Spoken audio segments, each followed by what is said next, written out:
You got no place to go when you're feeling down. Welcome in, ladies and gentlemen. Welcome in. Good to see a Denny Hamlin fan. Got my helmet on, ready to go. We're about to get strapped in, and today back on PC. So we've been playing NASCAR 25 off of my PlayStation because the PC version kept having issues crashing. So this is a test. We might get 10 laps into this race. We might get 50 laps into this race. Maybe it just crashes immediately. Who knows? We're going to go as long as we can.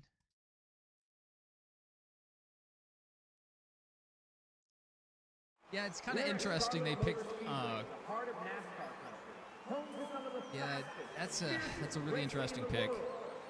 A lot of people were thinking it would be Jesse Love, and since Jesse Love's not filling in, what does that mean for his future at RCR? Do you think they would want him to get seat time? But maybe Hendrick pulled some strings. Maybe he's even throwing some money at RCR. I'm not sure what that agreement is.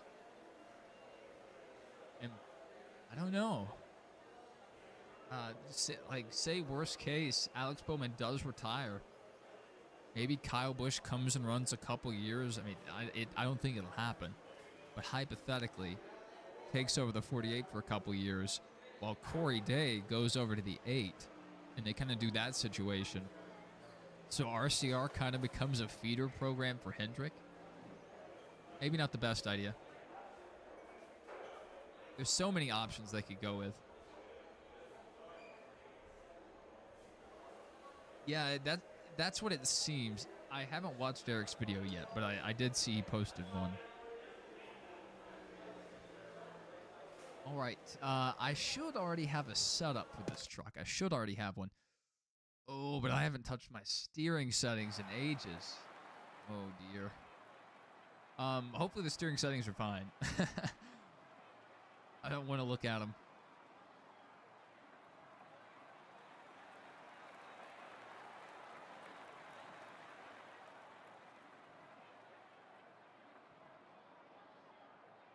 Oh.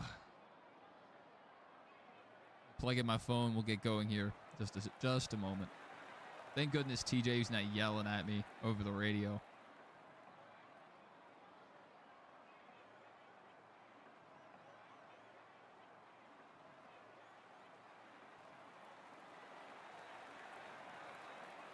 So we did a test live stream earlier. It was just a members only thing. I was at Topgolf, just hitting balls. And my back was killing me. I shouldn't have even went today. I hurt my back like a day and a half ago, something like that. And I thought yesterday may have been enough, but it wasn't. I needed to take another day off at least. All right. Strap in. And we're gonna get going. Do that thing. So this is the Top Gun 40th anniversary is last week. May the 16th, 1986, I think it was the release date. We're going to skip qualifying because I don't believe in qualifying. And we'll try to run them down. I don't know if we're going to be fast enough. Maybe we'll figure it out throughout the race.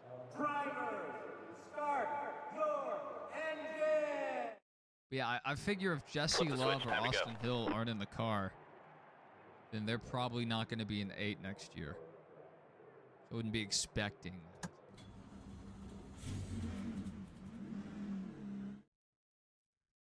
So I was thinking if Kyle Busch did go somewhere, Jesse Love might be a good there's the green flag. Car inside. All right, so I'm going to do something different today. I'm going to race in chase mode because I'm going to be potentially racing in stream car. Clear low if you want it. We just have to see if my schedule lines up and if this game won't crash. And so I need to get used to driving in chase mode. Steering feels really free right now. I need to get used to driving in chase mode. Inside now. So I don't wreck people. Truck's really loose. I'm not liking this at all. I don't know if I'll be able to drive in chase mode. I hate how the car rotates on screen. Our truck is so loose right now. We have a steering mismatch because of our settings. Let me see if I can fix that in my Logitech settings real quick. I had it turned on 240 degrees because of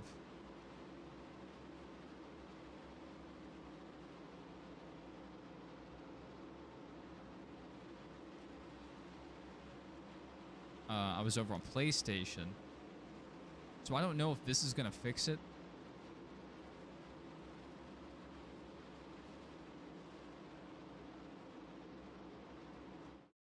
We'll see. Thank you, Double A. Thank you.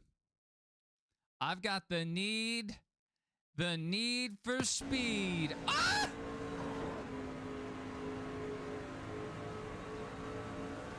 We've got the need to get to the outside wall. Okay, I got to get control of this thing. All right, our steering line's up a lot better now that we've adjusted. So the wheel itself was set to 240. But in game, it was still set to 900, which is what I used to use. And I liked it. But at a track like Martinsville, it was too much. I had to turn the wheel like 1.5 times to make the corner. Prayers up for KP. Hopefully it's not that serious, but 3 wide. They did say like serious illness or something. Inside now. In that clear tweet. low if you want it. It's not really what you want to see. And what a shame. Kyle Busch had 3 good runs in a row, really good runs. Inside. And it could have potentially been 3 top 10s in a row if they hadn't had that late race caution at Texas. Clear. Outside. Oh Clear my goodness. 1 on the bottom. Let's go ahead and restart. I'm just not feeling it today. Be ready. Potentially I need to put my headset on, Go, but it won't fit under the helmet. 1 bottom. Yeah, the team was definitely shaping up. I can try this cam again. I just do not like the chase cam when I'm on steering wheel. But I may have to use it. I don't know, my goal in Stream Car, it's not even to be competitive. It's just not to wreck other people. Outside. Inside door. And honestly, if there's a weekend where it's like Martinsville scheduled for a road course, I may just take a waiver.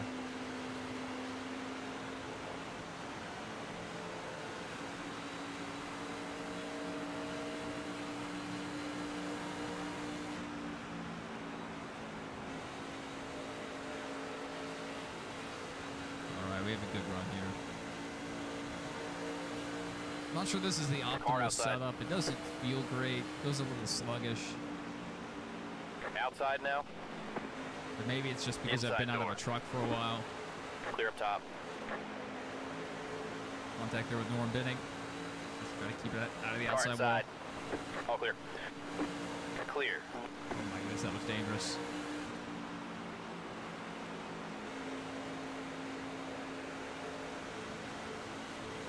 One outside. That rear end wants to step out a little on exit. Clear, clear.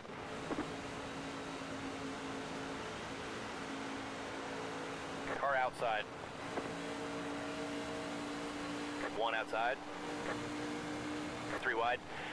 Car high.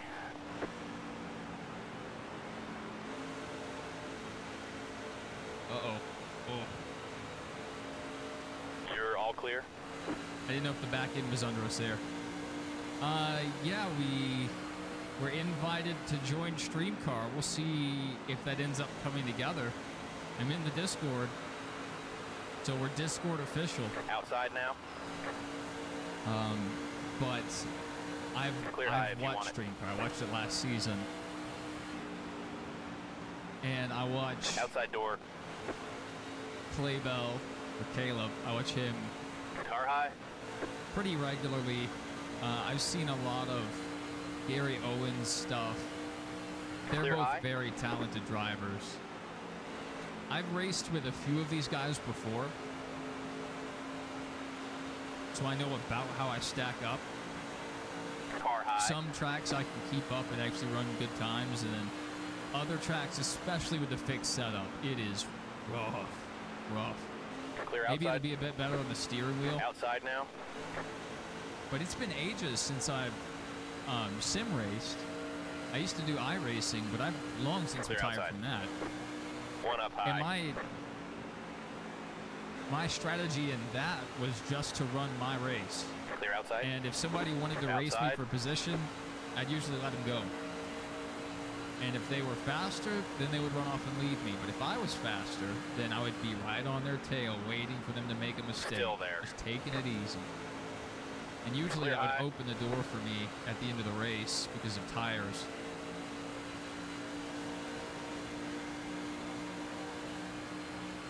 No, we're going to be on NASCAR 25 here on PC. So that's why we're back here on PC testing instead of over on the PS4. Because I would hate to join the league, get halfway through a race, and the game just crashes.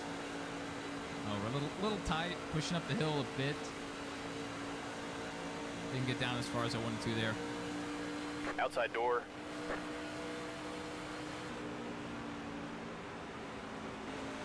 Clear high. Look at these guys. Interesting line they're running. Leader's beating me by like half a second a lap. That's not great. I've got to find some speed. So I'm definitely gonna have to like put a lot of research into where to find speed at these tracks instead of just feeling it out. I'm actually gonna have to practice.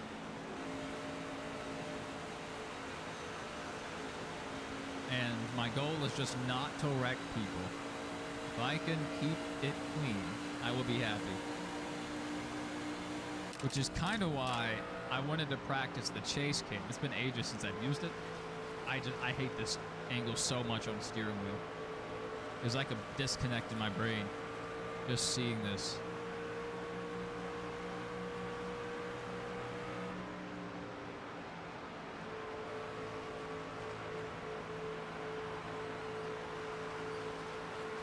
Ooh, a little loose on corner exit. 20 to go. See if we can make some adjustments. The truck's a little loose already, so I'm not even sure we can go down on wedge. It would be nice to be able to One up rotate high. a bit better. I just think we're at the line already. Clear outside. On how far we can go. Oh, that was gross. I hate that about this game Outside so door. much. You barely swipe the wall and you lose 30 miles per hour. Oh, Stay low. bad Bailey. Clear, clear. One outside.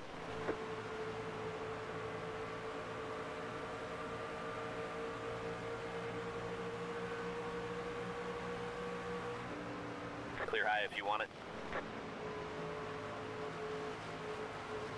How are we looking on tire wear? About 80, but we shouldn't be suffering too much right now, but some of these setups are so aggressive. Even when you get down to 90, you just start feeling the car slide up the track a bit more.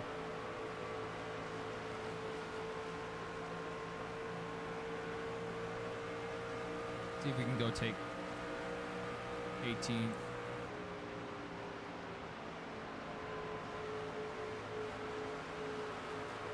Like the angle Gio had better there.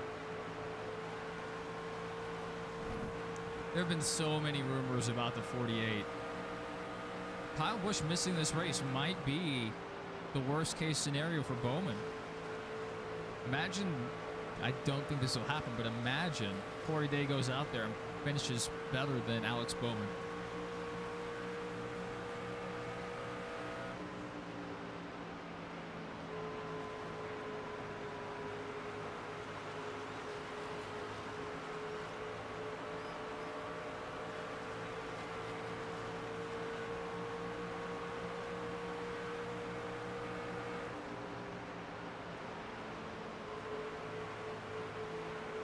Okay, we're here. Right on his bumper. That's going to upset us a bit and give him a bit of a shove.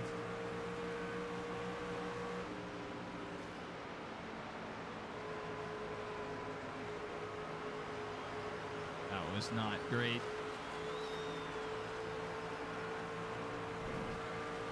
So, Hamlin fans said it was Corey Day. I saw a tweet about Austin Hill earlier.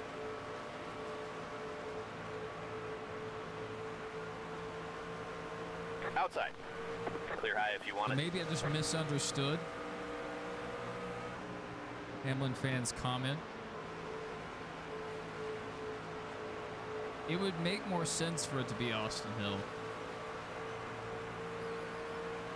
Oh, that was for One outside. the truck race, not the cup Clear race. outside. Okay. Oh, yeah. Yeah, I don't think Kyle was going to run all three this weekend. I think he was just going to run the truck in the cup race. I know we have a few guys running triple time this weekend. I think Ross Chastain and Connor Zelich, the teammates. Inside now. Oh, my goodness. Okay. Clear, clear. Oh, my goodness. Just stepped over the line there. You just lose so much speed when you touch the wall.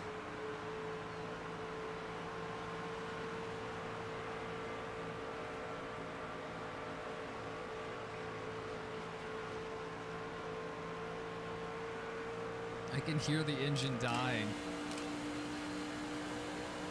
All right, so Hill in on Sunday, Day in on Friday. That makes more sense.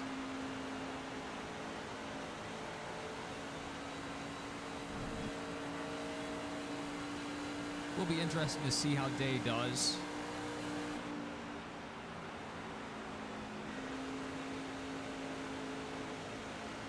Seems like it's hit or miss if those Spire trucks make it to the end of the race, mechanically speaking.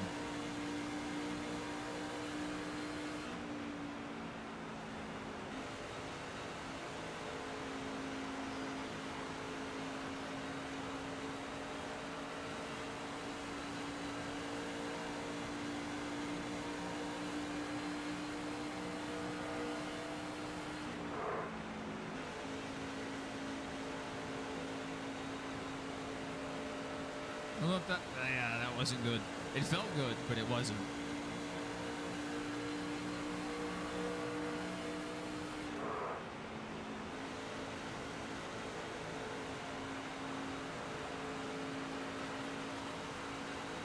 Ten laps, I think. This visor is not exactly smooth. 10 to go. So it makes my vision very blurry.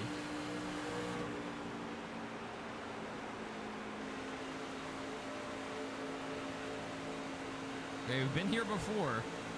On the back of Gio Rogero's bumper. Need to get a run somewhere. Just back it out early.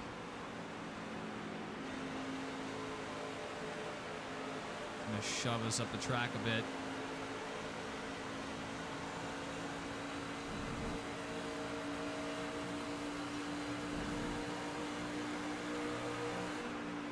Austin Hill's had a weird year. Maybe he can find some momentum.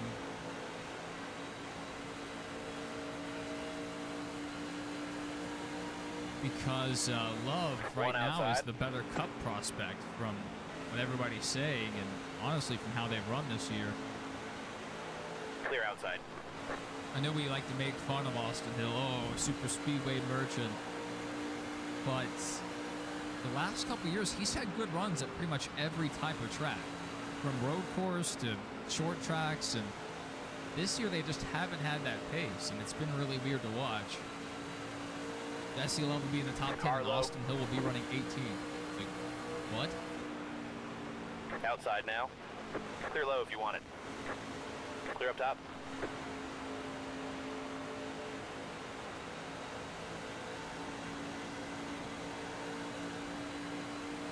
Right up to 16.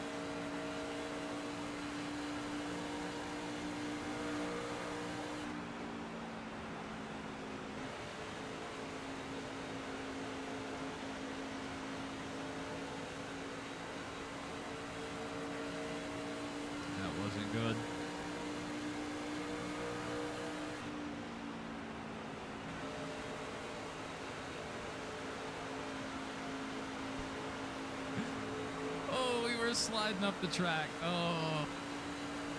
5 to go. Barely kept it clean.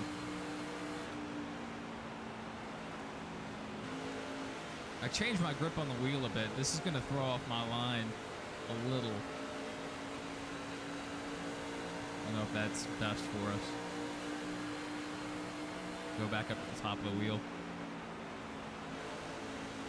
Uh-oh.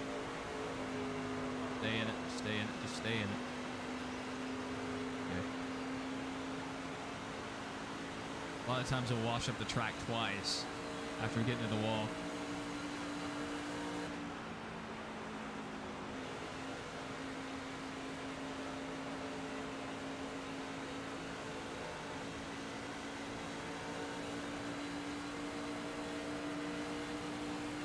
What I like Alex Bowman. I think he's plenty talented. I just think he's the fourth Hendrick car. And I know there were discussions about Alan Gustafson, but then he's won 2 races this season. And it seems like a lot of times Alex Bowman will start out maybe further back, but he's like working his way up through the pack. And then the first caution they get, the first pit stop they have, Bowman comes in,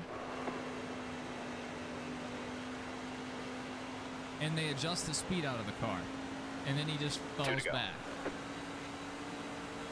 And, I mean, if it wasn't for the horrible start to the year and the missing races, I think he would probably be in the chase right now.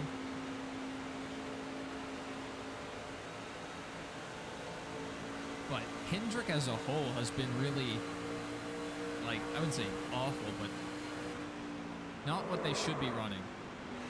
Okay, big picture here, driver. As Hendrick Motorsports, you know, they should be aiming to win like every other week. Pit road is open. That's the end of stage 1. You okay with Take this? a look at. Go down to minimum. Let's see what that does. I think that could loosen up the car a bit. Here we come, fellas. Be ready.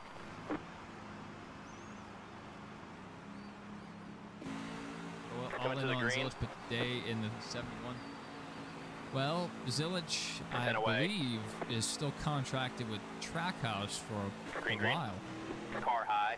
So they would have to buy out his contract. I believe. I don't think Zilich is up, you know, in his first season. If I had to guess, it was probably like a 2-1 or something. Still there. I don't know the details of his contract. Outside door.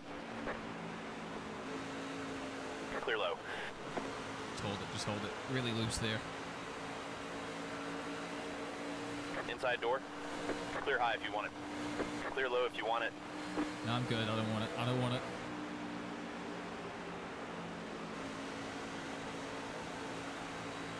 One high. Shot to Connor Mozak there. Outside now. 3 wide. Gonna back out early here. 1 outside. Clear. Clear high. 1 outside. Further up the track than I wanted to go. That was your best lap ever, bud. Great to hear. 1 outside. Oh.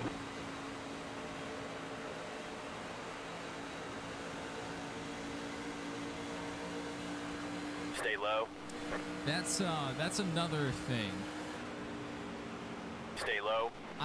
What I really think, and I've said this a few times in different ways, referring to different possibilities, but whoever's in the 48 next, it needs to be a short-term deal. If they really want to keep their options open to grab a Zilich, Car inside. or to grab a Corey Day. So, at the longest, I would do a 2-1. So a two-year guaranteed, 1-year option.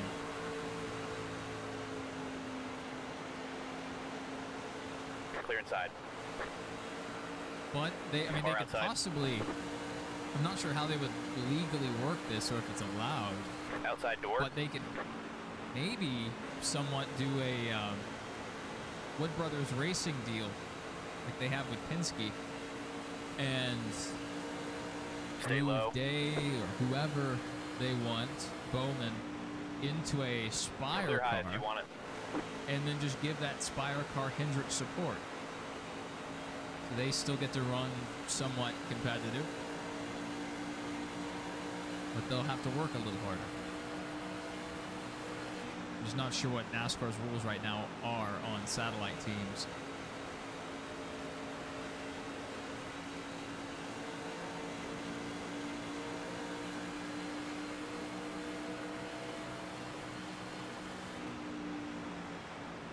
I got into that corner too hot.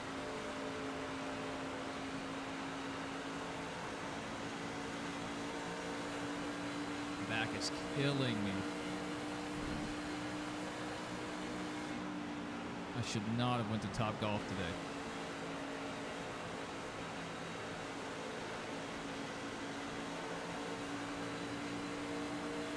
Maybe I can figure out the high side. I don't think that's the preferred lineup here, but a lot of tracks in NASCAR 25 are high side dominant. If I could figure it out, I might be able to carry more speed down the straightaways.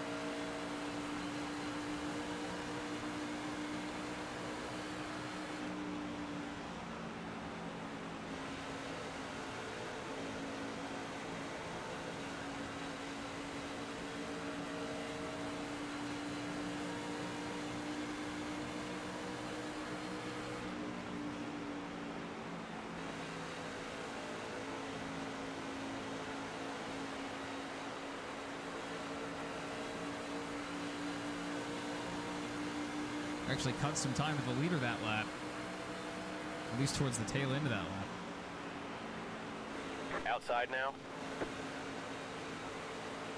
Gonna walk it up the track.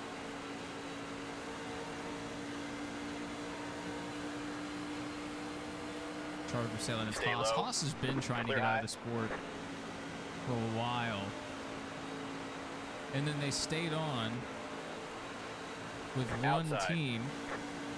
And they've been running horribly.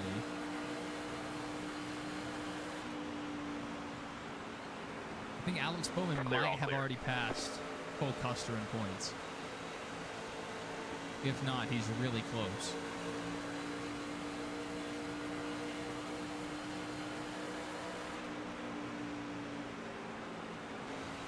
Car low.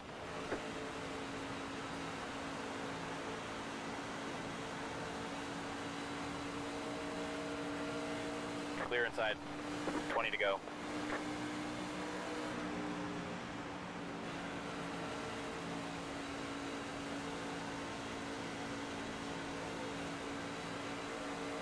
That's like a ton of speed right here. Yeah, that was good speed. One bottom. Okay. Clear inside. A little contact with the road. It's going to move us up the track a bit. Car low. Clear low if you want it.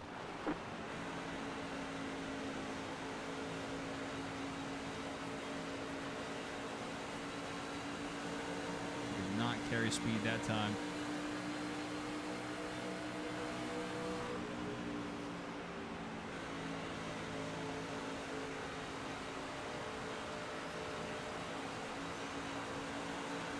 Good to see Warren and Sprinter Black.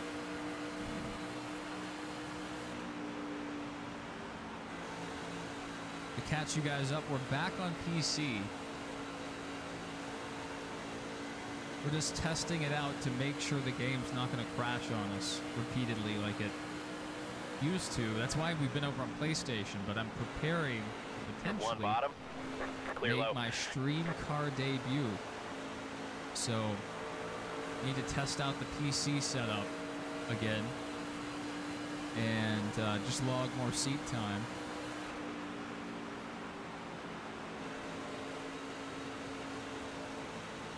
Outside. Let's not touch bin roads. Whenever you get into someone's side, it seems to give them forward momentum. Stay low. Clear outside. And give up some time to the leader there.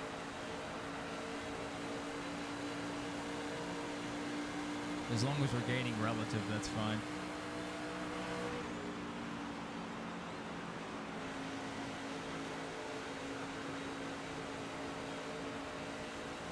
Seems like if we roll the corner, we lose a ton of time.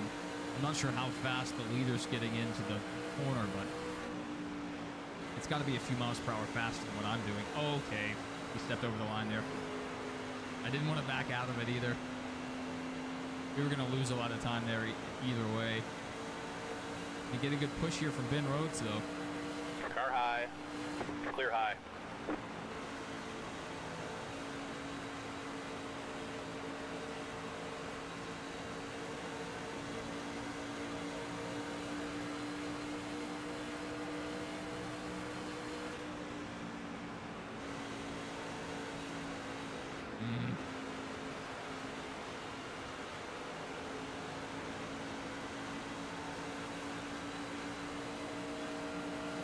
For me to gain on the leader, I pretty much have to run a perfect lap and a perfect corner in on the high side. I can actually generate time up there. Oh. Right before exit, we cut the time a little there. Then we lost a chunk. Come on, turn. Or just still doesn't want to turn. I may need a better setup.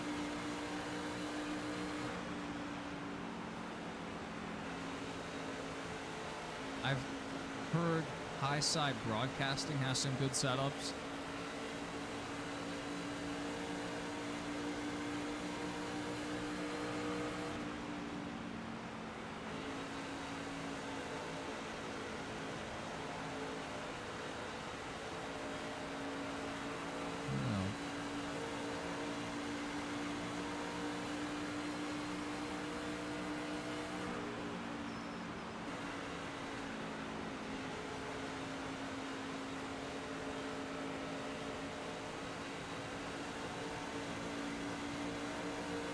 Slowly working on grin and finger here.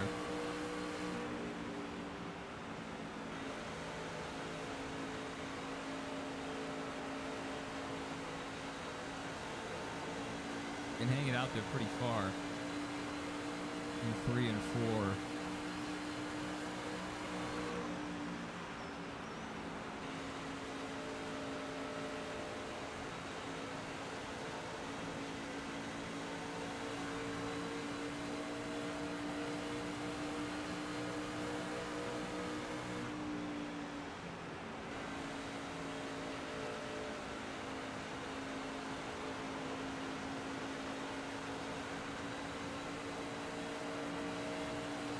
Ten to go now.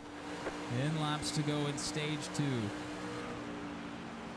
Who's winning the 500 or the Indy 500? Oh dear, those guys are on edge. I know. I haven't seen anything since. I'm not sure what day it was actually. I know it was qualifying. I can't remember if I've caught anything since then. But, you know, they have the cars trimmed out to go max speed. These guys were hitting 240 and running really on edge laps. Like you lift it all. And outside. I mean, you're at least back to 12. You know, you lose so much time with the smallest little blip. Or if you have to chase the car up the track, you lose time. Clear high if you want it. It's been wild watching that, but we've already seen a few guys end up crashing. It'll be really interesting to see how they run this year.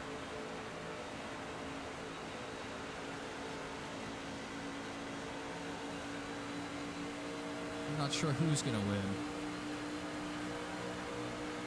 500, I mean, you'll have a few guys contending all day. You'll have a charger, a guy that's moving through the field maybe, and somebody's going to make a mistake, whether it's the wrong strategy or just having a horrible pit stop. I mean, something will happen.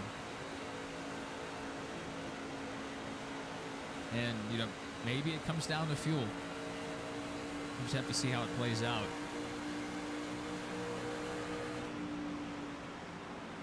NBC always did a really good job of broadcasting the 500.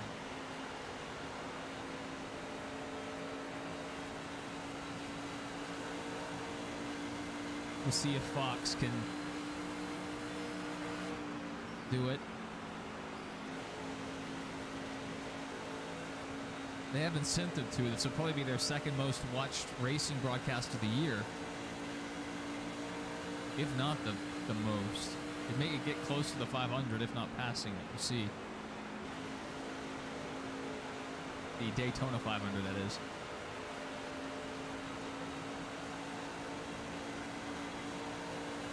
Five to go now. We'll see how it goes, Dr. Derp. Those guys are really good.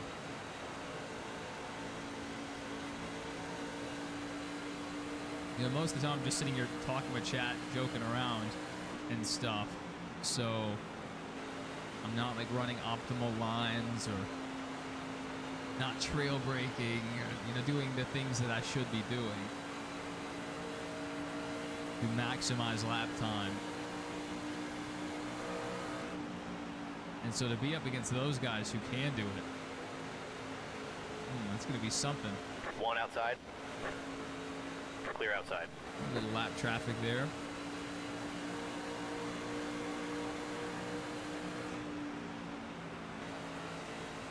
Oh, backing it too hard. One outside. Clear all around. Oh, we're going to lose some time there. One outside. Lap car had to go up there in my lane. I want to run up there. Clear high if you want it. Uh-oh.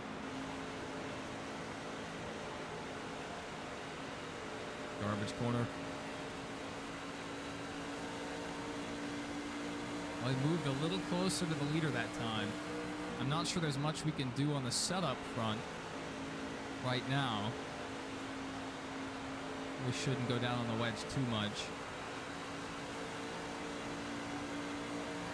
2 to go now. If you'd like to see, and if you have time, like, what console are you on, Dr. Derp? Or do you normally play on PC or Xbox? I'm on PlayStation and PC. I say that because a lot of the big NASCAR YouTubers run open lobbies on certain days of the week. And today, white flag here. Claybell is running one. I think it's today on NASCAR 15 on PC. You're only on PC. So if you had NASCAR 15, you could hop in there with him. I don't like NASCAR 15. Maybe if I ran it on wheel, I might like it a bit more. But I was never a fan of the AZtronics games. A little after my time. One high.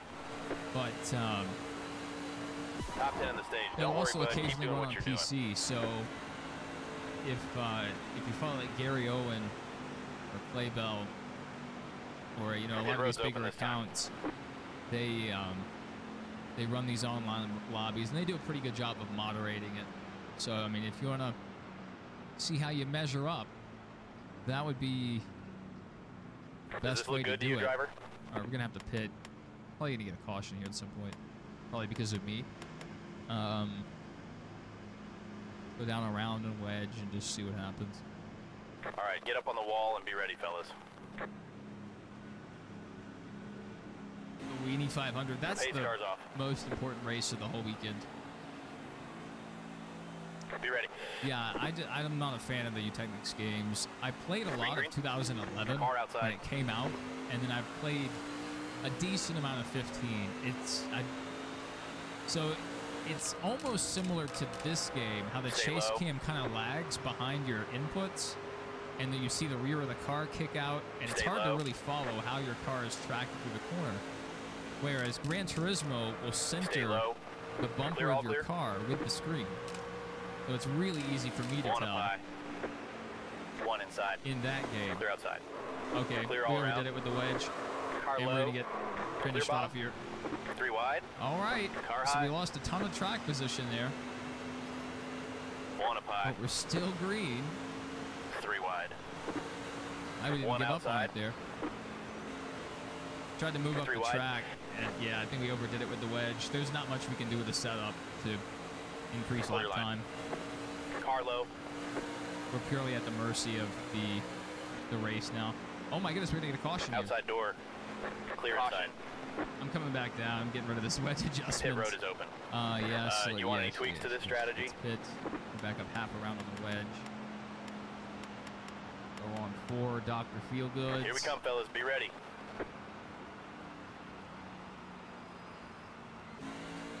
Pace car's off. Bro.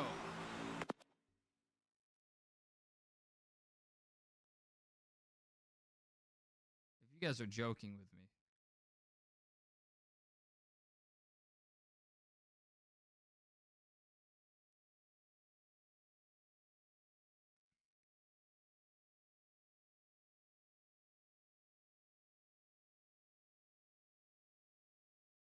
If it's a joke, that's not a funny one. That would be terrible. Oh dear. Oh no.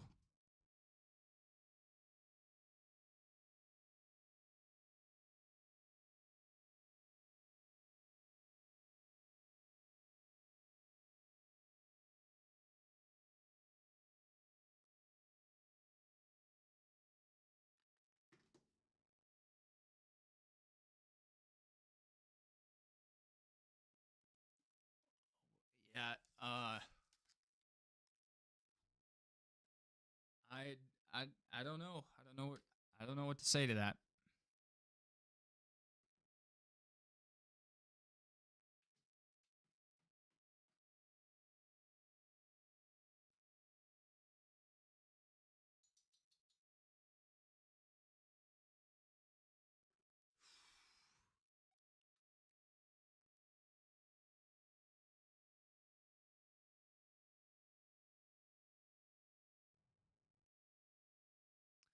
Number one, I'm going to change the name of the stream.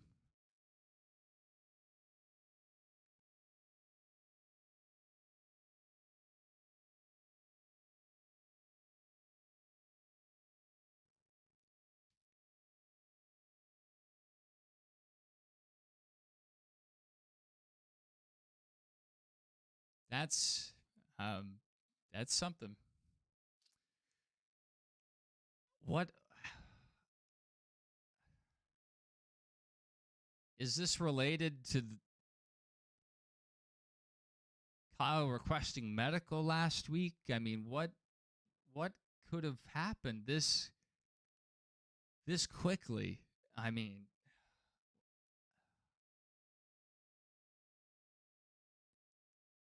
I mean,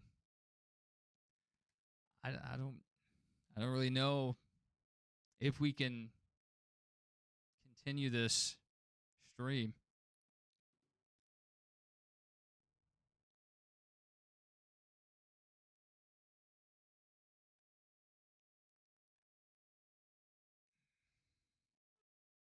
That's what I'm hearing, Keith. I looked it up, and that's what I'm seeing. NASCAR's official account.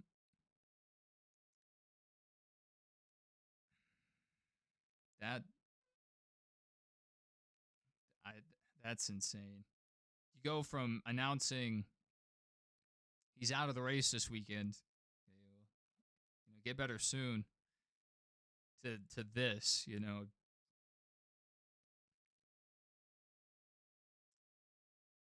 When's the last driver we've lost mid-career? Oh my goodness.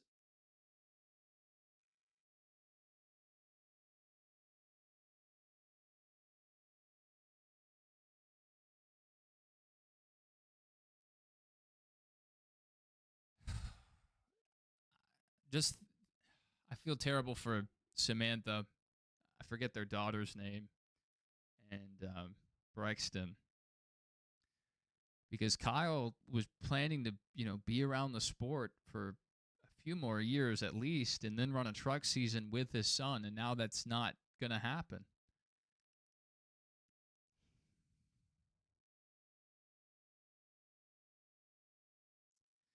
It's I mean, I'm sure if especially if you go down to like the lower series, you can probably name other drivers that have passed mid career,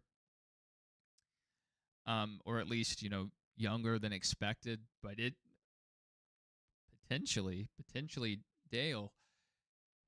Uh,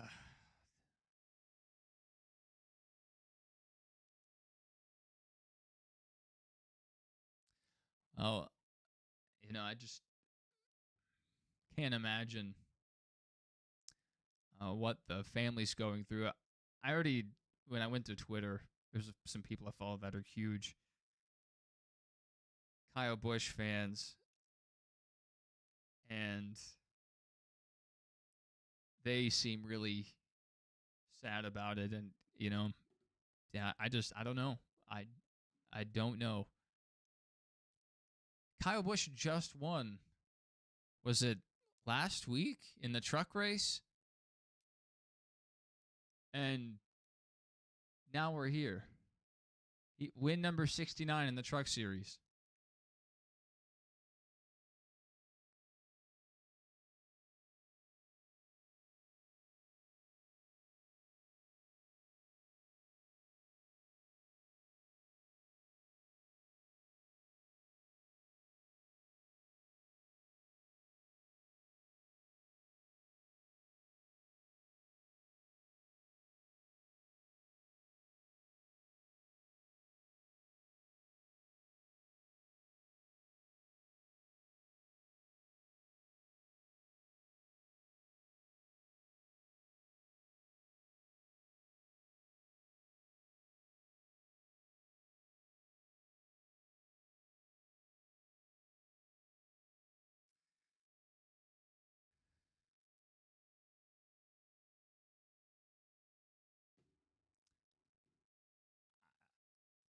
I mean, do we even continue the stream? I mean, I'm certainly not gonna lose. Time to go. Good luck out there. I don't know if there's much left for us to do here today.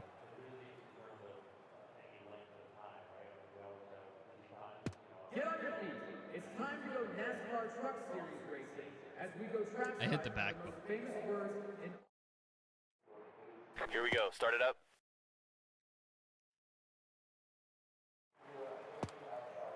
Rest in peace, Kyle Busch. That's the fragility of life. I mean, somebody can be there one day and gone the next. People, it sucks to lose a loved one, to lose a family pet, to just lose in general, to lose something. But especially if your loved one is older, if they've been going through an illness, it's still bad. It's still a rough time. But when it's something this sudden, and maybe we'll find out more that'll explain what's happened. Maybe it'll explain a lot more than we ever could have considered. But he was just in victory lane. 69th Truck Series win. His family wasn't there at the track. They didn't fly out. They didn't go. And so, at least he didn't necessarily go out on top, but that he was turning that 8-team around finally and winning, every other truck race. But just to go back to what I was saying before, to lose someone so suddenly, it's just an extra level of unpreparedness And they talk about the stages of grief, and the first one being denial. And there's less of that when you're dealing with an older person or someone with a serious illness, but something so sudden like this. Mike Lynette, Greg Biffle, after the horrible offseason that NASCAR had, that the motorsports world has had,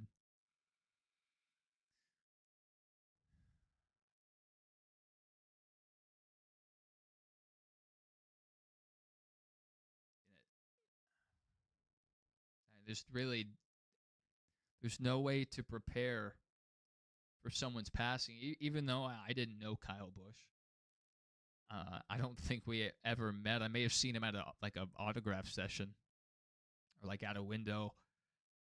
So I mean, no personal relation. It's just I've watched his whole career. At least the NASCAR portion of his career. And there are times I hated Kyle Busch. And then towards the end of his time in the 18, I came around on him. And then he went to the 8. I really pushed for him. I wanted him to do well every weekend. And there's just, what I'm trying to say, there's no way to prepare for someone to depart so suddenly. The only way to prepare properly to say goodbye to anyone, it could be us that go next. The only way to prepare is to, whenever you leave, you're in someone's presence, you're hanging out with your friends, your family, leave on good terms, or at least try to. And if you don't, fix it as soon as you can. If you know that you have loved ones that are older, try to spend time with them when you have that option. If there's family that you don't talk to as much, reach out, because you never know when the last time is going to be. And especially if it's a friend or a younger person, just treat them with the respect and kindness that you would want to receive, because I don't know if there'd be a greater pain or a greater regret than leaving someone or someone leaving you on bad terms.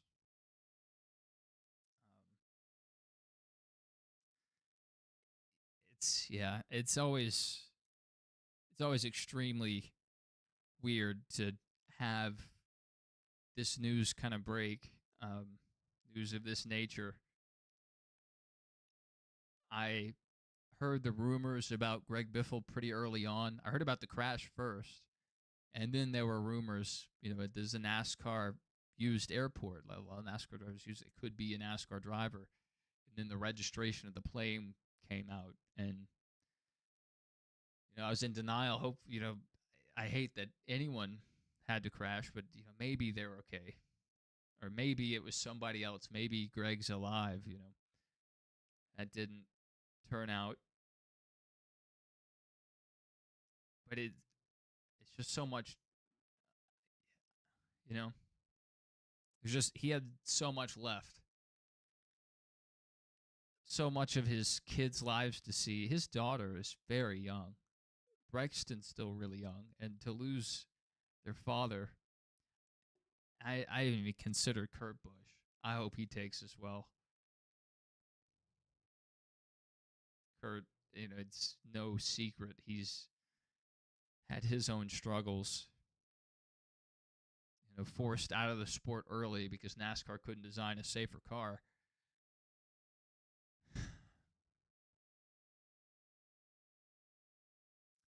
I think there's a couple other times that I really had this feeling with celebrities. It's this parasocial kind of deal. Their body of work. Have seen this person, what they've done, what they've contributed to their field, but they don't know you. There's not this personal connection, but there's this weird parasocial relationship. But Norm Macdonald, comedian, when he passed away, there was no indication he was going to pass away. He kept his cancer struggles, fought cancer twice. Once earlier in his life and then once later. But he kept that secret. And so when the news came out, I mean, I was a huge Norm Macdonald fan. I think just about everybody I interacted with knew that. And so when he passed, so many people were contacting me, and I hadn't heard yet. And so I couldn't believe it. And I didn't want to. Because it's, we're never going to, see that person again on this earth, in this body at least. Another time was Trevor Moore. He was one of the guys from Whitest Kids You Know. It's a YouTube channel, and they had their own TV show. Kobe, Double A Kobe. That's a good comparison.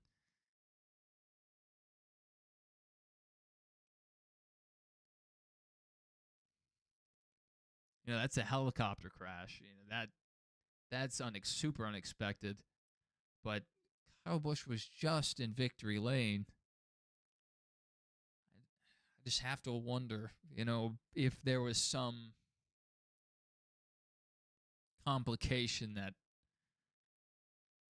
kind of led towards this.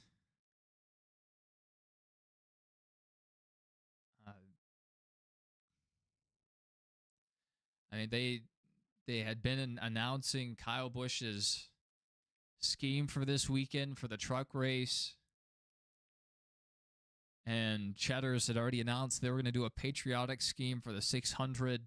And Kyle, I think today, was supposed to make appearances. I think he was maybe going to make an appearance at Spire, potentially. And then maybe also at RCR's Fan Day.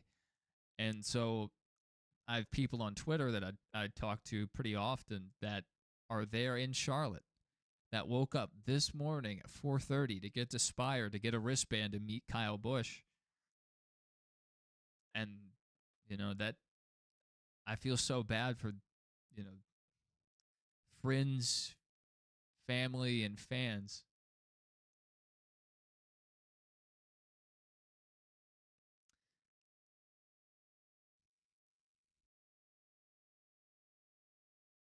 I mean, that's a good point.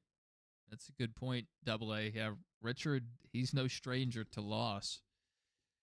Coming up in the earlier years of NASCAR, he has seen many drivers meet their untimely ends, but usually it's on the track. And that's a risk the drivers accept, and thankfully it's not a reality we've had to really face since 2001, at least not in NASCAR. But I don't know who the last driver was that just passed outside of racing mid-season.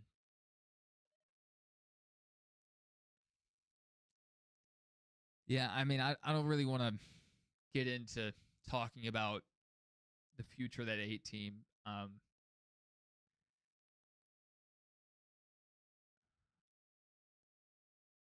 Honestly, that team's not going to finish well in the points.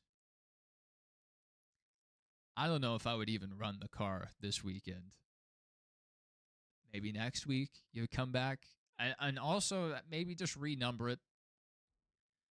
We're going to step away from the 8. This is going to be full-time, the 31 car again. Or 29, or just whatever else. It just, especially if you're going to be running the same sponsors, I don't know. If they do run the 8 car, I wouldn't mind seeing a tribute, keeping Kyle Busch's name on the name rail and the rear window banner. But, I mean, RCR, they've dealt with this before with Dale Sr., and Harvick was the guy. But Harvick had already been announced and was already going to make starts that season. So it wasn't really as sudden of a transition. I just, it hit me. Just seeing in the chat, I was hoping it was some kind of a sick joke, but then the realization that, number one, leaving his family behind, his young family, but we're never going to get to see the end of his story, where he was going to retire out of the Cup Series and go run a full season alongside Brexton. I was extremely looking forward to that. I've really enjoyed watching Kyle and Brexton on YouTube. They've had a YouTube channel the last several years. Seeing Kyle mentor his son, and when they race together, their playful rivalry, and I just hope that family has the right pieces in place to stay strong after this, because when you lose a father while they're still raising you, when you lose a father, period, out of the home, doesn't matter how it happens, when the father leaves the home, that's vacating a very important part of a child's development. So,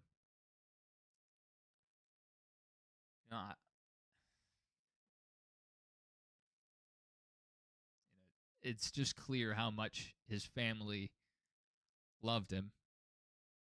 So what we're experiencing, what we're talking about, is only a fraction of what Samantha's going through right now. Brexton, I can't remember their daughter's name right now, but and then I hope Kurt is okay.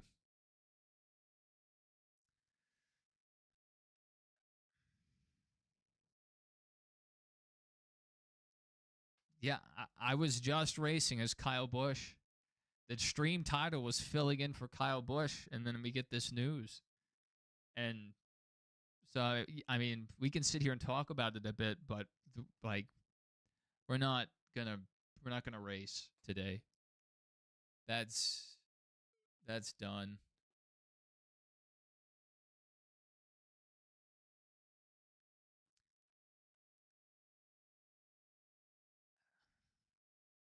I don't know. Feel like we could do like a memorial stream, but really anything like that just seems like gross right now. Yeah,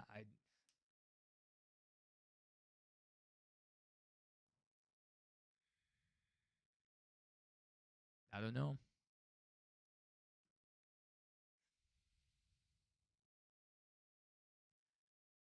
I'm uh, not sure who said it first in chat, but we were mid race, and I had made the post earlier. I saw the post earlier, and I made a post about it on YouTube about hoping he gets well soon and gets back in the car soon, because that team had started to run better. He was having success in the truck series, and you don't want to see any driver miss a race for any reason. Drivers in the past have talked about how painful it is. Athletes in general talk about this. When someone is taking your place, whether you're the starting quarterback and you're out for a broken leg or this or that or just illness, or a NASCAR driver that has a relief driver get in your car, you don't want to see that. That's a tough thing to deal with as an ultra competitive athlete. So I wanted to see him back in the car. And so, when Alex Bowman was out, we did a filling in for Alex Bowman stream.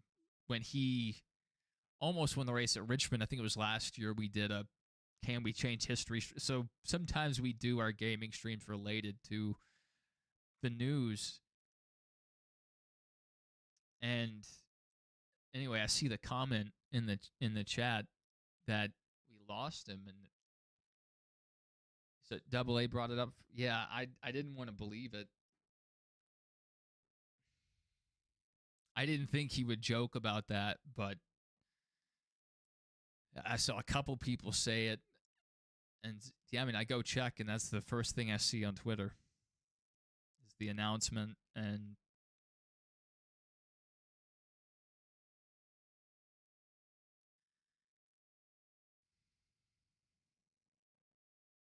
I'll read NASCAR's statement here. Our entire NASCAR family is heartbroken by the loss of Kyle Busch, a future Hall of Famer.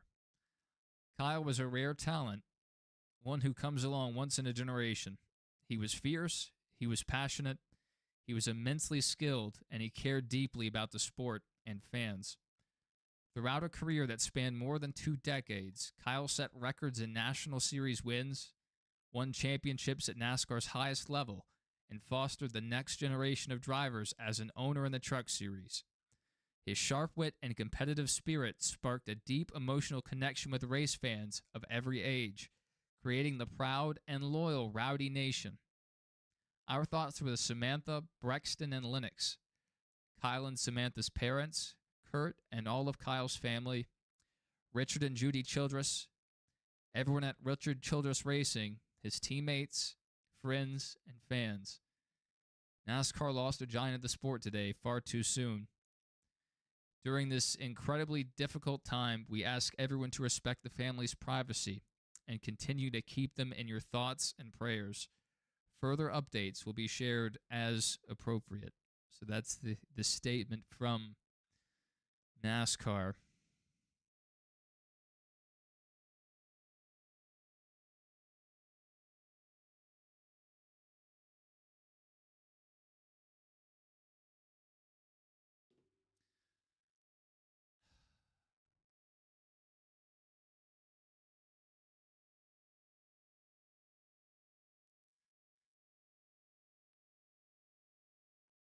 I was hoping that it was just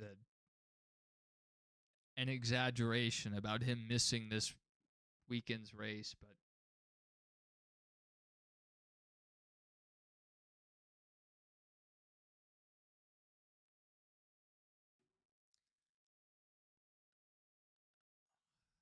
that's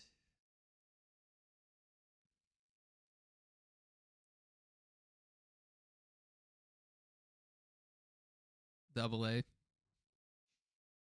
Is this the time? I get the reference.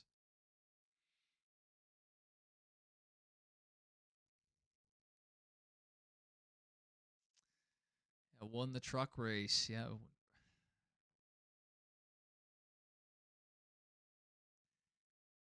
It's impossible to know. You know, you don't really want to speculate right now. That's not really a helpful thing to do. But just going off of what we've seen the last few weeks, not really the last few weeks, but a couple weeks ago. I think it was the points race. I think it was Texas, or no, the Glen. I think it was one of them. Kyle asked for medical after the race, and you could theorize maybe it was because of that.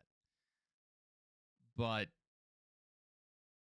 I think the more likely thing is maybe the reason that he needed medical was something pre-existing and developed into this. But I'm sure eventually we'll find out. And right now there's not a lot of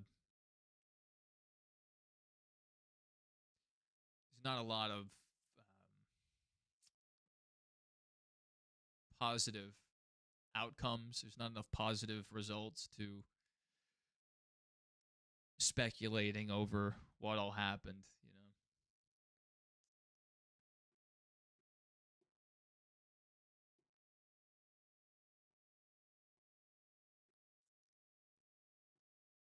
Johnson fan? Yeah, I think we're all kind of hearing this news about the same time.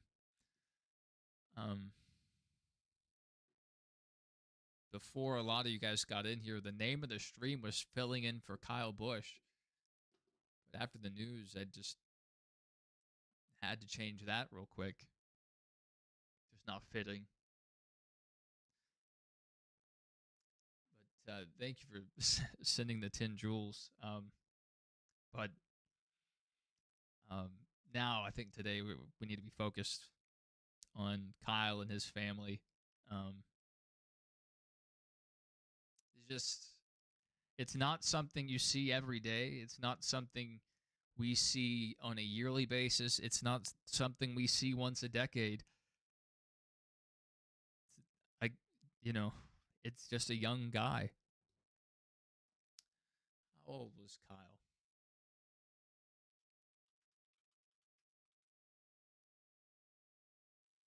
41. 41 years old. That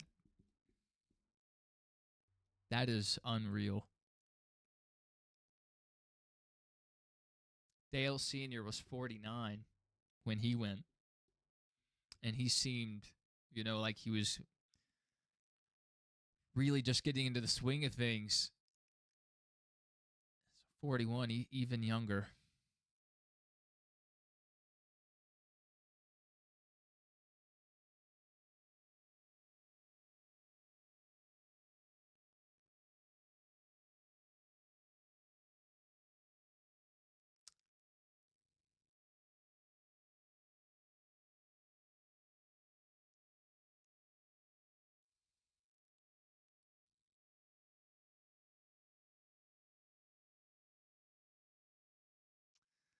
That's right, Tater. That's right. I don't know. If it was up to you guys, should the 8 car even run this weekend? I don't. I know a lot of the times, we have the show must go on attitude. With Dale, it's not like they ran the 3 car the next week. And this isn't a 1-to-1 with what happened to Dale. This happened outside of the track, outside of the sport. But just out of respect, I mean, do you even run his paint scheme?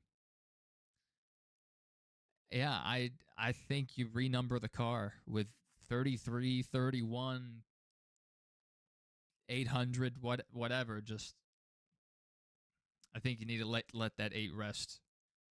And if you guys remember, when Kyle Busch signed with RCR, they signed I don't know how legitimate it was, but they signed a deal with Brexton. So if Brexton is eventually going to run with RCR, don't bring it back until Brexton's ready. I just hate that we're not going to get to see those two, Kyle and Brexton, race against each other and just see that father-son relationship out on track again. I don't think we've really seen that since Dale and Dale Jr. Maybe, in other series, especially like lower series, Kevin's raced his son, Keelan, but not on such a high level. And that was the whole plan. The whole reason Kyle Busch was even still in the 8 car and holding on and running in this RCR equipment they've been providing was to stay in the sport long enough for Brexton to run a truck season. That's what this all was for, was to set up Brexton's career. Kyle Busch had done it all.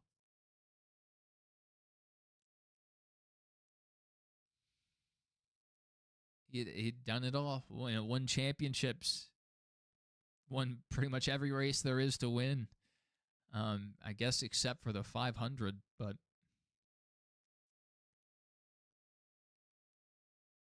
there's one thing I want to stress is just, as we're all taking this in, we don't know Kyle personally. At least I don't. I'm sure most of you also don't. And this is still tough, but if there's family that you haven't talked to in a while, or if there's someone that you know that you haven't spoken to, maybe you didn't leave off on the best terms, maybe you just in general haven't spoken in a period of time, you don't have to carry on a conversation with. Just reach out, let them know you're thinking about them, and just try to, the moments you do have with your friends and your family, try to be present.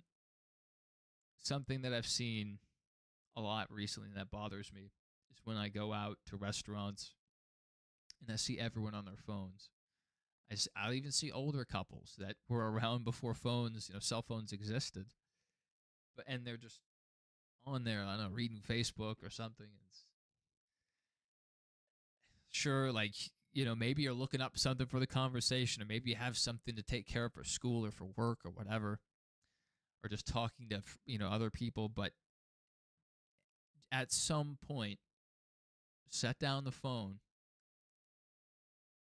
and be present. Just focus on who is in front of you, and that you have the opportunity to get together, because today's world is so fast paced. Everyone has jobs or school, illness,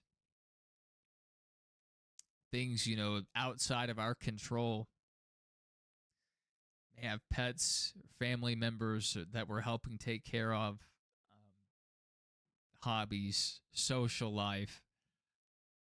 There's a million different things to do. Social media, there's streaming, hanging out here or going live on you. Just there's all these different things that grab at our attention, that take away hours out of every day and out of every week.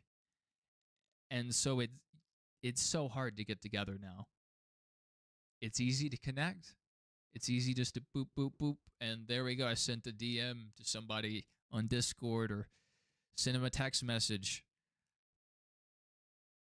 But especially when you're physically there with somebody, with family, just put the phone down. You don't have to the whole time, but at least at one point, put the phone down, look them in the eye, and just be thankful that you have the opportunity to be with that person. This last weekend, I went out with my dad, and we went to Topgolf in the morning, and we spent a couple hours there, and then we went and saw Top Gun 40th anniversary. I had the helmet on earlier in the stream. If you go back, you can see that. I had to take that off immediately just because of the gravity of the situation here. But, we watched that movie, and then afterwards, walking out to the car, or our separate cars, and we're about to go our separate ways, but we just started talking. And we were there for like 7 hours or something, just standing in the parking lot of this movie theater. And we're both getting older. I don't know when the last time, I'm going to see him is, but nowadays when we get the opportunity to get together, especially one-on-one, I tried to cherish those moments. And I tried to, take note of it, of what's going on. And if there's something I want to say, I try to not leave it unsaid, because, he's living his own life. I have my own life now. And, as you get older, it's a lot harder to get back together, especially in a one-on-one kind of deal. And, but I was grateful for that time. And I'll never regret spending time with friends and family. When it's all said and done, it doesn't matter how much money you have. literally when you die, that matters not at all. Maybe it can help with your funeral expenses, for whoever's still around, but for you, it doesn't matter. You're not going to be regretting not working that overtime shift. You're not going to be regretting not sending another email or attending another Teams meeting. You'll regret the time you didn't spend with friends and family and, people that are important to you. That's just, that's what Kyle Busch passing just makes me think of is, it first off, my, thoughts and prayers, condolences are with his family, and then friends, and then fans, in that order. But,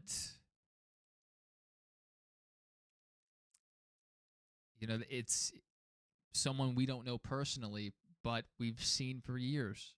We've been able to enjoy a lot of Kyle Busch moments for 2 decades now, over 2 decades.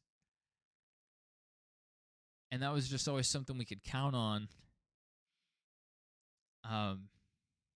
But there's all we can do now is, look back on his life and then look forward to his legacy, what Brixton might do. And,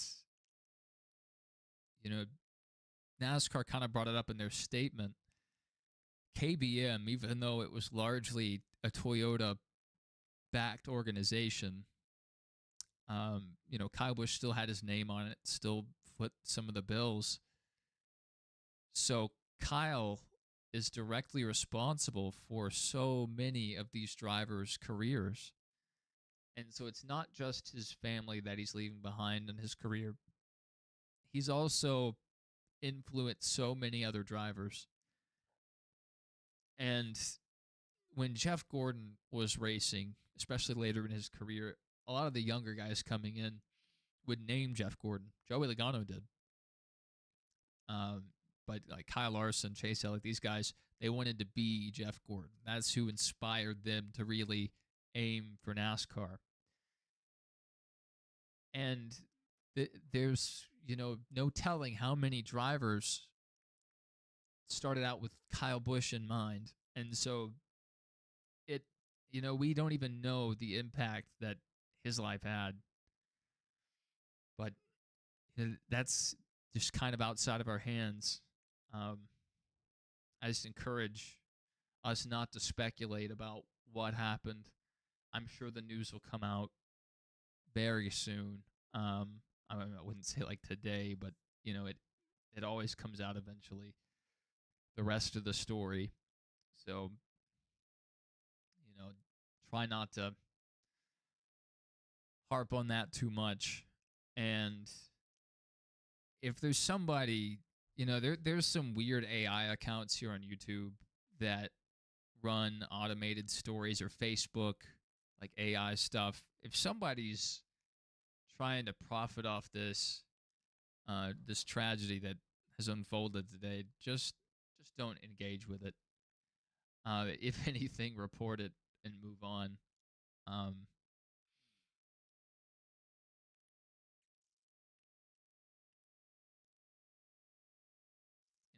Kyle was not the kind of driver you could ignore.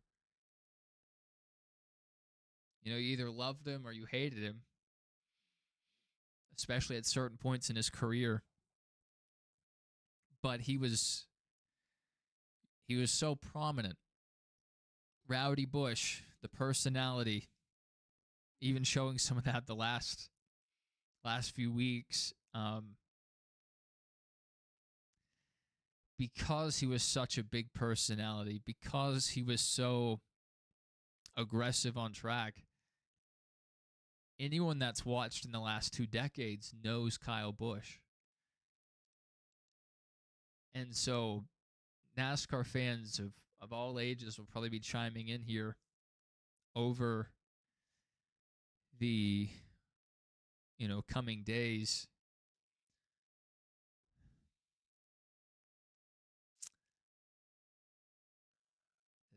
just tough. That's that I've mentioned that a couple times. I hope Kurt's okay.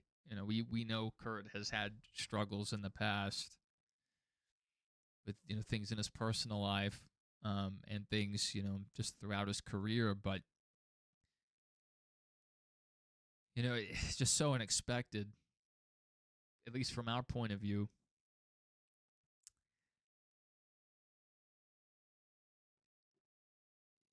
Kurt's the older brother. I don't think you ever expect to bury your younger sibling.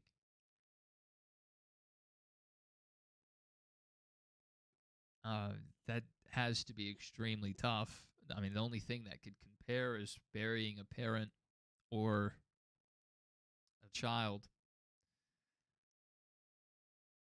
But today, we not only lost a star of NASCAR, we lost a brother, we lost a son, we lost a father, a guy who was important to so many people and so many people's lives.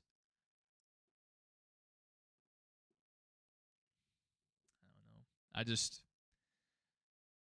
What attitude do you take towards this weekend? That's my main thought, is how do you do this respectfully? I don't think you run the 8 car.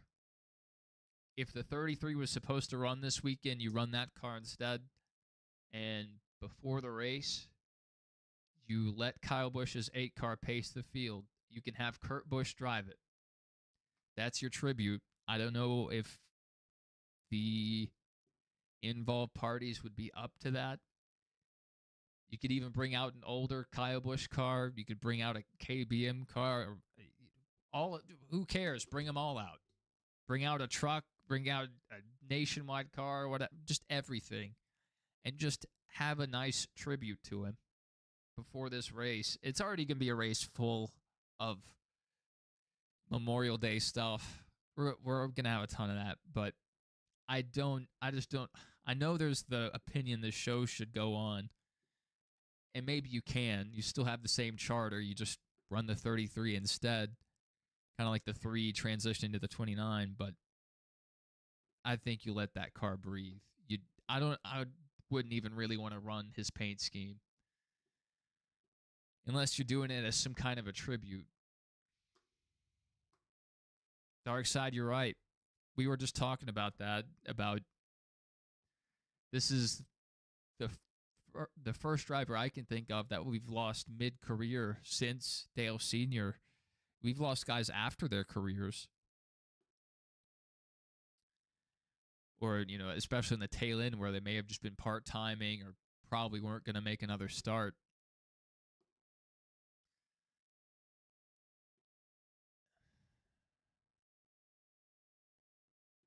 I just hope the family is doing all right and friends, but even the fans. I was talking about one of my buddies on Twitter, huge Kyle Busch fan, and was going to meet him today. His goal today was to go meet Kyle Busch. He woke up at 4:30 to go to Spire's shop and get a wristband to meet Kyle Busch today. And he is a sensitive guy. He takes, things pretty rough. And he shared some stuff. I've already seen a couple of his tweets.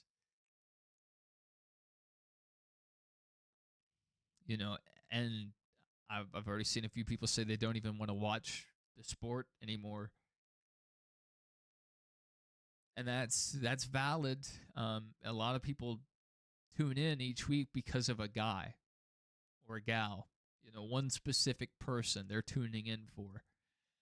Sure, the race is on, and the race can be good, the race can be bad, but at the end of the day, you're watching your guy, your driver.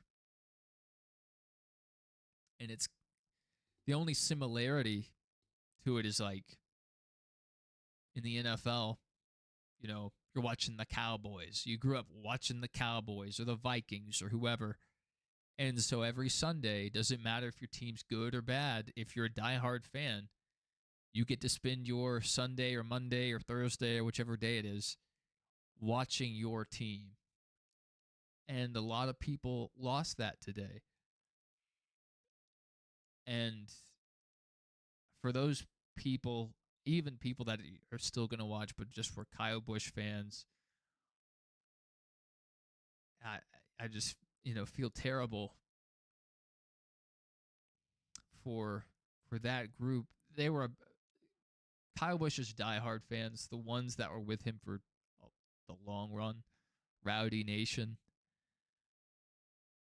They were extremely passionate fans, extremely. And Kyle Busch could go out and do the most bonehead thing, intentionally wreck somebody, smash the guitar at Nashville, do whatever. And at the end of the day, that was their guy. And, and was their guy till the end.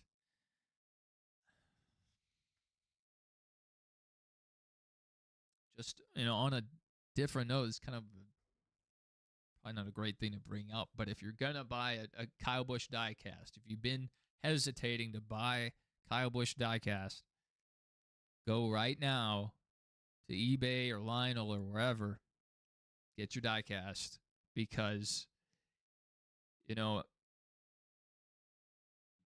I wouldn't say do it to try to profit off of it. That's a garbage thing to do. But if you're going to have a Kyle Busch diecast as a kind of a memorial, just as a token of remembrance for the career he had and for the life he led, I would do that as soon as possible, because there will be people that tried to make money off of this situation. And there will be people that they have a Kyle Busch car that they were going to hold on to or were trying to sell anyways. And maybe that price used to be 40. But this time tomorrow, it might be 100. There's always going to be people that try to capitalize off of tragedy. So if that's something you're interested in, or a Kyle Busch jacket, or just something, something to wear, something to have to kind of keep his legacy alive wherever you go, now is the time to do it. So that's probably what I'll do after we end the stream, is pick up a couple Kyle Busch cars. Probably pick up a 5, an 18, and maybe an 8. 8's going to be more expensive. This is rough, and it's different than what happened with Senior. That's our nearest comparison, but it's different. Senior, that was on track. So, especially if you were tuned into the race, that was a shocking thing. You didn't know the status of what was happening during the broadcast. You just see, okay, they're taking him to the hospital, but that was a shocking day. I've gone over my story of my perspective of that day from a young person's point of view. But this happened outside of the track, outside of the sport, outside of the car. So it's just so unexpected, especially it's not like this was a week-long thing or a day, days-long. The news came out today, and maybe there were rumors. I didn't see anything until today, but until the announcement he was going to miss the race. And just to get the news of his passing just a few hours later, it's shocking in a different way from what happened to Dale Sr. So in some sense, you can kind of feel what a lot of those fans felt 25 years ago. A lot of people, even though NASCAR stayed extremely relevant for like 6-7 years after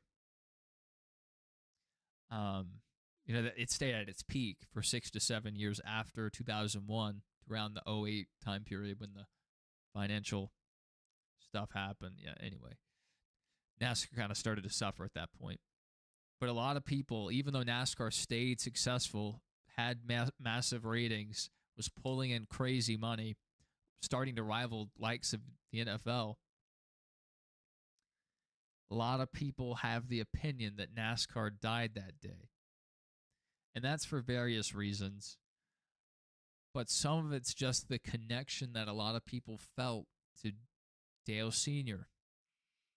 Or, even if they weren't a Dale Sr. like diehard fan, even if they're like a Gordon fan or whoever, Dale Sr. was a 7-time champion. He was a giant in the sport. And to be so familiar with a guy, even if you weren't their fan,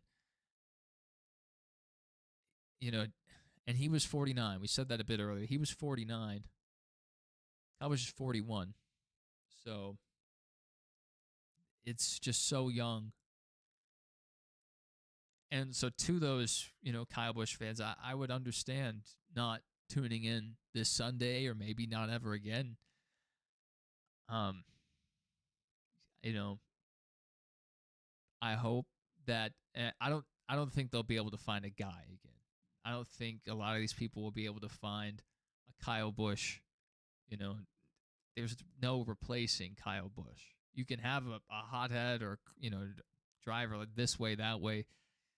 Kyle did it his way, exactly his way, for the better or for worse at different parts in his career. And, even after Jeff Gordon retired, I never found a guy. I never found another driver. So to lose your driver in this way, to lose your guy, your favorite personality in the sport, what do you do? So it's going to be tough. We've talked about the 3 Fs, several times now, friends, family, and fans, but there's no way to replace him. All we can do is remember, the times and memories that we had and have of Kyle Busch and his career, and just keep your thoughts on specifically the family. It's rough for anyone to pass away at any point, but I'm sure it's rough to lose a spouse, but for someone to lose their father, I have a really good relationship with my dad. I'm thankful for that. And whenever that day comes, if I'm still around, it's going to be tough.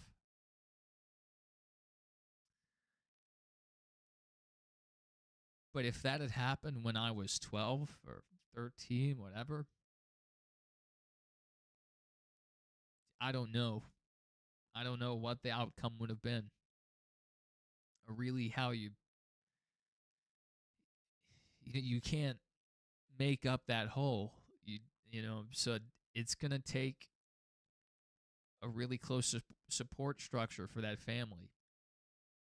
So keep your thoughts on them, and just, let's try to police what we say online during this time.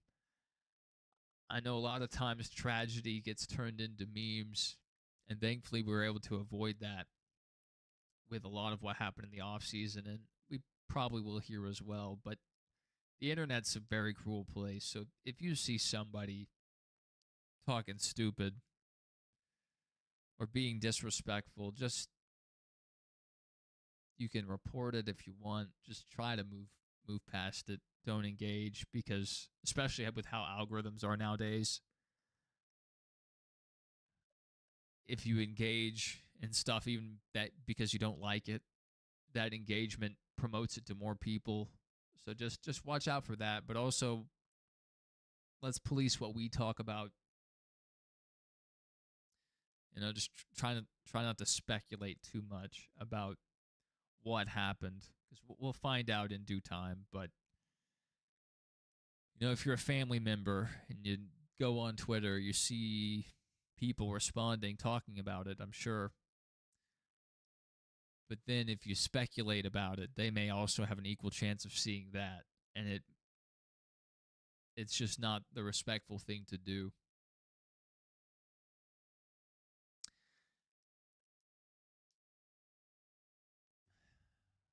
Merciless Mob Racing said their daughter's first race at Texas Motor Speedway, Kyle got the win. Past an hour after the statement. Yeah, Kyle Busch had been hated all his career. That's why you liked him, 8 and 18. Yep. Yeah, really, I think a few more people started to come around late in his run at Joe Gibbs Racing. But especially leaving Hendrick Motorsports, wrecking equipment on occasion, just having a temper. I think the first big thing that put him on the map, and maybe there's some other stuff before this, but the first big thing that was like, this guy is a personality, this guy is a straight shooter, was when he won the spring race at Bristol, the first Car of Tomorrow race ever. So they've been racing the Gen 4 all year. And middle of the year, they ran 2 cars that year. I'm sure you guys all know that. They ran 2 different cars. So it's the first race of this Car of Tomorrow. Super hyped up. And Kyle Busch goes out there and wins the race. They get out of the car and they ask Kyle what he thinks about the car. And he said it was terrible. I forget the actual quote, but just said it drove terrible or something. Drove like a brick. I don't know. That, I remember seeing that. I was like, I guarantee that's not what NASCAR wanted to hear. I guarantee it. Then obviously there was the truck incident where he intentionally wrecked a full-timer. But I think the other really big thing, well, I mean, obviously leaving Hendrick, going to Toyota, especially in that time period when Toyota came into the Cup Series specifically. When they came into trucks, nobody really cared. But when they came into the Cup Series, a lot of people really didn't like that Joe Gibbs left General Motors. They were with Pontiac, then Chevy, and then they jumped ship to Toyota. And Kyle Busch started winning pretty much immediately in that 18 car. And it was so annoying to watch because he was in the Hendrick 5. I was a Jeff Gordon fan. I rooted for all the Hendrick drivers, especially Jeff. But if one of the other guys happened to win, I was okay with it. Kyle goes to the 18, goes to Toyota, starts winning a lot. And not only winning on Sundays, he's also winning on Saturdays, Fridays, whenever. So there were weekends where Kyle Busch would go in and win the truck race, win the nationwide race, and then win the Cup race, and he'd just sweep the weekend. So it was Kyle Busch's peak. One of the most impressive drivers of all time. And it was to the point to when Jeff Gordon beat Kyle Busch on a restart for a win, Jeff Gordon was more excited about beating Kyle Busch specifically than he was in general about the win. He's like, obviously excited about the win, but we beat Kyle Busch. I believe he said that over the radio. But the other thing that sticks out to me, it was at Nashville. This was before the Cup Series went there. This was way before the Cup Series went there. I believe he was in the 18, and this was during the Nationwide Series when they sponsored it, when they had the title sponsor. He gets the guitar, kind of does a little jig with it, and then like a rock star would, he goes, this is a custom hand-painted, I think Les Paul, swings it over his head like a rock star would, a stereotypical rock star, and tries to destroy it. And Kyle, I think speaking about it afterwards, was like, oh yeah, I was going to break it and like give some to different crew members, but real guitars don't break like they do in movies. And so he's smashing this thing, and just a bit of it comes, but a lot of people really didn't like that. So there were several reasons why people didn't like Kyle Busch. Part of it is just the temper, but I think a major portion was the Toyota affiliation.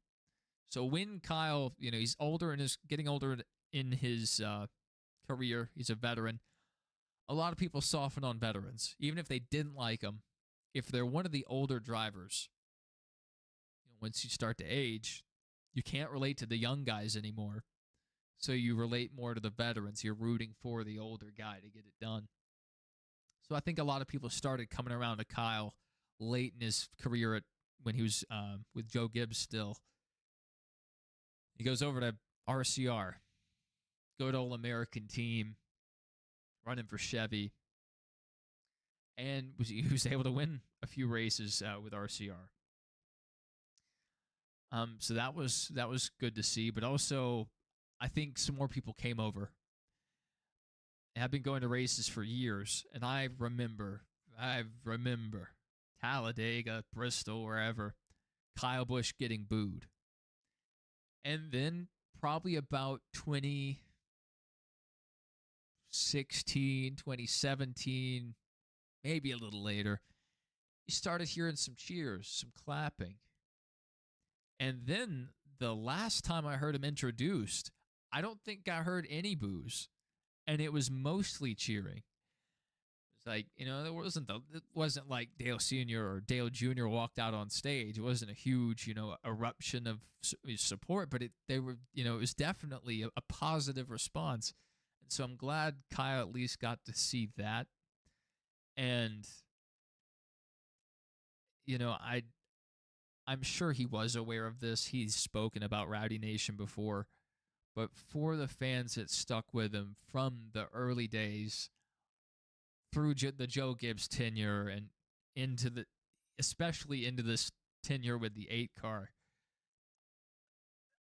I'm sure he was aware, but I hope he knows how much his fans loved him. Not just that he was super successful, competitive, aggressive, but his personality. Just a killer. And we definitely lost a huge figure in NASCAR, and he wasn't done. So, we'll never know what could have been.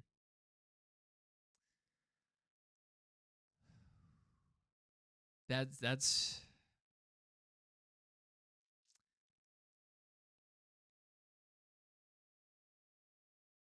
yeah, Shiloh, yeah.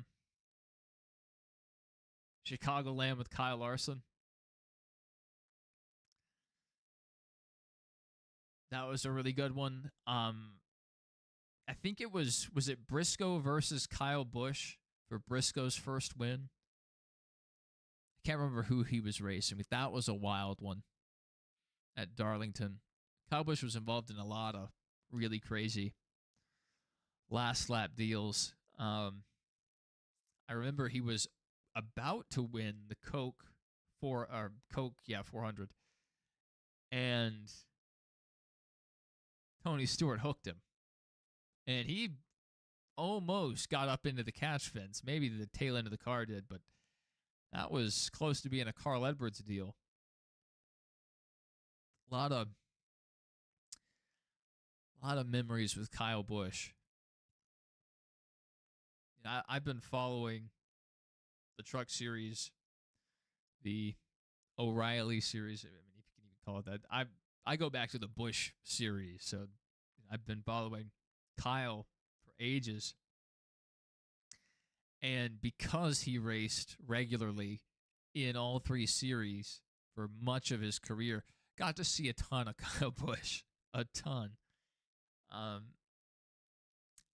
And a lot of people had opinions on bushwhacking and still do. I like it. I get the people that don't, but I always liked it because I looked at it as these drivers know what that car can do or what that truck can do 95% of the way. But that last 5% separates the 0.1% and the 0.01%. It's a huge gap. It's a huge gap between being a Truck Series talent to being an O'Reilly talent to being a Cup level talent. So when you put a Cup guy in a Nationwide car at the time, it opened these guys' eyes. They said, oh, I can push it this hard in this corner. They got used to it. They start running their laps. They're running 28 threes. Well, Kyle Busch is running 28 flats. So they say, oh, there's that more to go.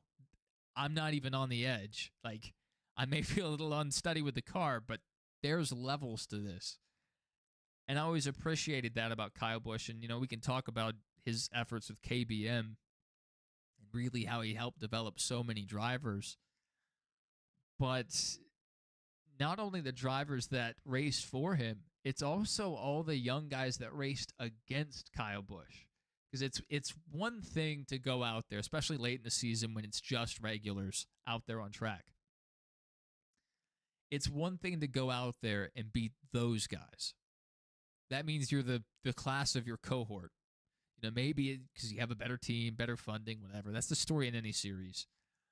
But you're performing or you're executing at the highest level of the guys at your level. When a Cup guy comes down, when Kyle Busch would go down and blow their doors off, spin out middle of the race, burn back through the field, it let everyone know, all the younger guys know, there's a lot more that I can work on. And so it's not even just the guys that drove for him. It's everyone that drove against him and just had the ability to watch what he did behind the wheel. Definitely not the news I was expecting today.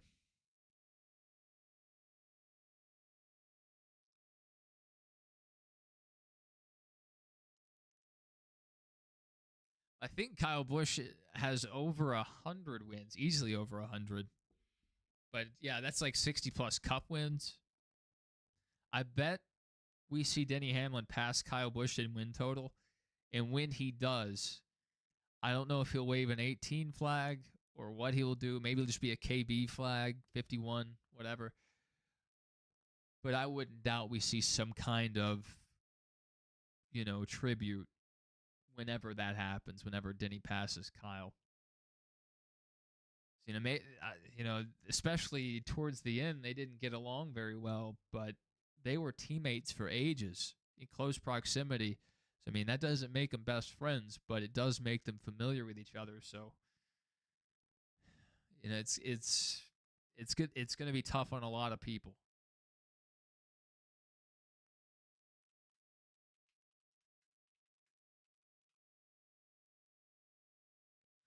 $234 victories across NASCAR's 3 National Touring Series, which stands as an all-time record. Probably won't ever be defeated either. With the rules we have in place now, we'll probably never see this record beat unless something really changed with how NASCAR does things. So Kyle Busch, across all 3 series, he's the guy.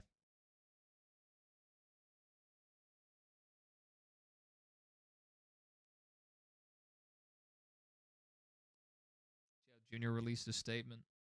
I would like to see that.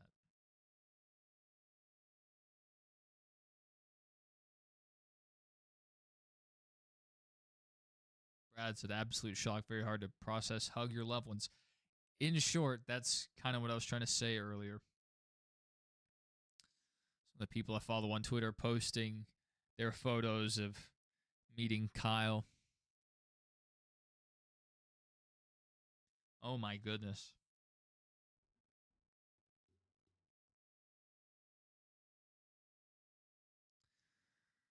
Kyle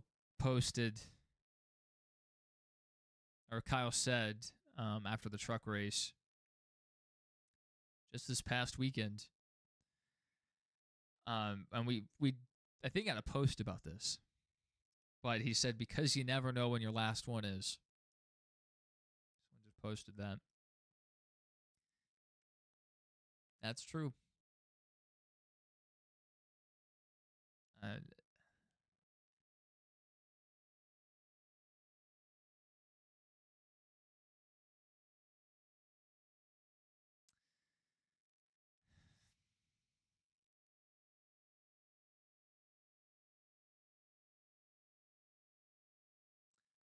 we're about to wrap things up here. We're not gonna race anymore. So this is Dale Earnhardt Jr.'s statement. Kyle and I had a really challenging existence for many years, but we luckily took the time to figure out our differences, and that was something he instigated with a conversation in his bus around how we each managed our racing teams. I was super eager for us to get on better terms, but it was he who made the effort for that to be possible. We did some media together also to laugh through some of the things we put each other through many years ago. Most recently, we had even been discussing him running my late model at Wilkesboro this summer. He seemed extremely happy, and we had planned to meet up next Thursday to get his seat to the shop. He laughed over the idea of his fans and JRM fans having to cheer in unison during that race. Kyle was one of the greatest drivers in NASCAR history. No one can deny that. But he was also a father, a husband, brother, son, and a friend to many. My heart is broken for the Busch family. I'll never be able to make sense of this loss, but I am thankful that we had found a way to become friends. Dale Jr.'s statement.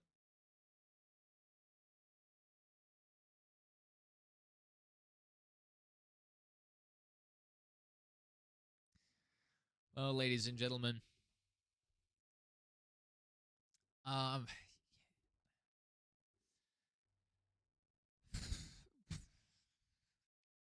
Steve O'Donnell he might make a statement on social media, but I think maybe at the race would be the best time to do an official in-person statement. To avoid looking like you just typed something up on ChatGPT, like one of my drivers just died, help me make a PR response. Like, I think it would be better handled in person, but since they're not at the track, maybe you put out a brief statement and then you address it fully this weekend. But I hope the 8 car doesn't run this weekend. Renumber it.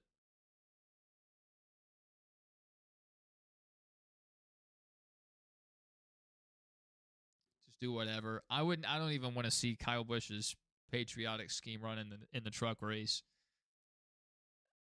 Sure, it's for Memorial Day, but you can put something else together, or just take the wrap off. Just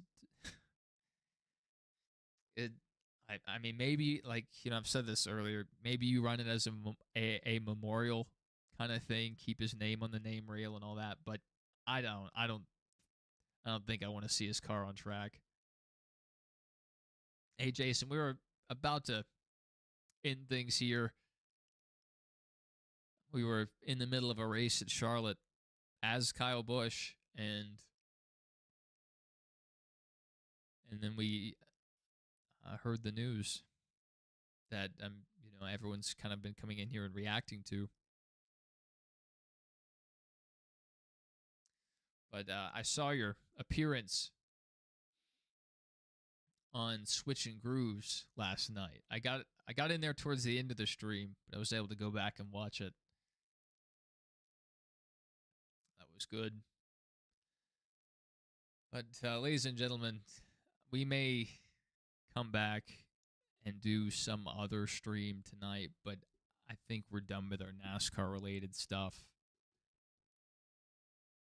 I mean, I'm sure there'll be some streamers that do Kyle Busch memorial streams or whatever. I just don't think there's a good way to do that. So, we'll come back another day. So I hope to see you guys then, and probably going to be live for the races this weekend. So we'll pick up then. But until next time, guys, just be kind, be safe, and be respectful.